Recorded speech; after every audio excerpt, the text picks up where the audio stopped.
Hi, welcome to another video, and it's Z time. Who would think it would be so difficult to create a Z? We want bracket at the bottom, something to level the top, something to hold the spindle, and that's it. Well, it didn't turn out like that way. This is my old spindle off the Ox, and I mean I love this spindle. It's never let me down. It runs perfectly with the VFD I'm using, and you know it's only 1.5 kilowatt, but there's some bloody poke in here. Now the first bracket I came up with, this is exactly the same design basically as the open builds. The only difference to the open builds one is, as you can tell, it's sunk in at the back, and it would have had a little pillar coming down the side or a little support coming down the side, and you know I like that idea, but problems arose. I had to think of the future. It's an air-cooled spindle. It does get warm on a long job, so I might as well go and upgrade a little bit and go for a water-cooled spindle. So that's what I did. So this one out, I won't throw it on the floor. I put it. So this is a new one I got, and as you can tell, the fixings on the end are totally different. So with that small piece, there is no way I'm going to be able to hold something like this in there. But luckily this came with its own bracket. There was no picture of it, but it said complete with fixing bracket, and yeah, okay, won't that look nice? Now that I will throw on the floor. Anyway, my next idea was, it's an 80mm spindle, 80mm brackets. One at the top, one at the bottom. But then I started thinking to myself, well, it's really going to look thrown together if I start putting like these post brackets on them. So you want to see the floor down here, it's full of stuff. So that was out of the question. That bracket's obviously out of the question. So I had to go and just think that just a little bit more of how to do things. Now something I've noticed with these spindles is the way the ends are all fixed by 4 bolts into this steel housing at the top, and they're all exactly the same. They've all got them. If you take one of these apart, you'll find inside it's threaded right into the shell. So I came across, or not came across, I designed one of these, and it's all routed out inside, and this one's obviously a prototype, so yeah, of course they're going to be tight. So by getting it like that, I've then, see if you can get that, I've then lined the holes up to bolt straight in to the framework, and well, yeah, it's great. The idea of that, I did like it, so I thought we'd give it a go. So finally got that one on there. Got the new long piece. It's not going to be this long, obviously going to be shorter, but we need to find out what size ours is to be. Bought. Now it's square. You know why do we need these corners? I don't know, so it had to be revision, what are we on? Revision 4, which physically the same as that one, but just rounded off the front. made it the same size as, well, 80mm on there, same as the spindle. So let's put this one on. So that's the bracket all on. The thing that remained was obviously to make the top bracket, or somewhere here where we're going to hold it straight and nice and firm. Now I have, or had, a prototype of, well, a 3D printed one of exactly how it's going to be on here, but in my wisdom I seem to have tidied up my man cave. Yeah, I don't call it a workshop, it's a man cave. And I seem to have thrown them away, so I can't show you what they'll look like just yet. Let's go and cut some out and then I can show you.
So, here's the two parts. How do they work?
So that's the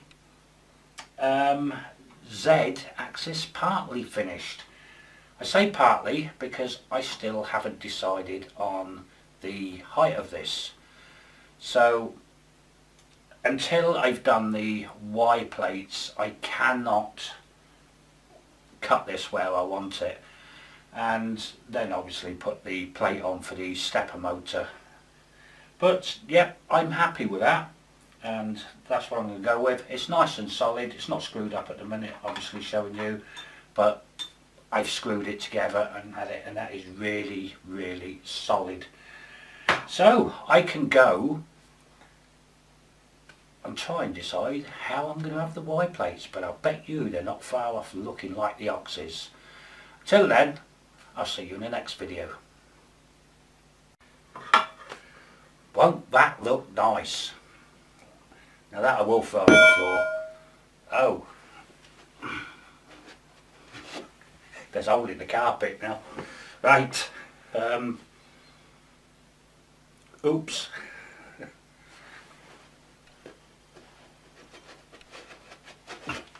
Oh, right, anyway, so, that, oh, take 10.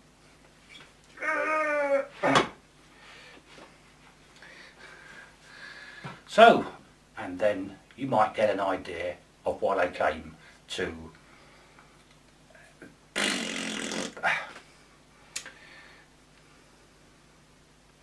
It was a long, but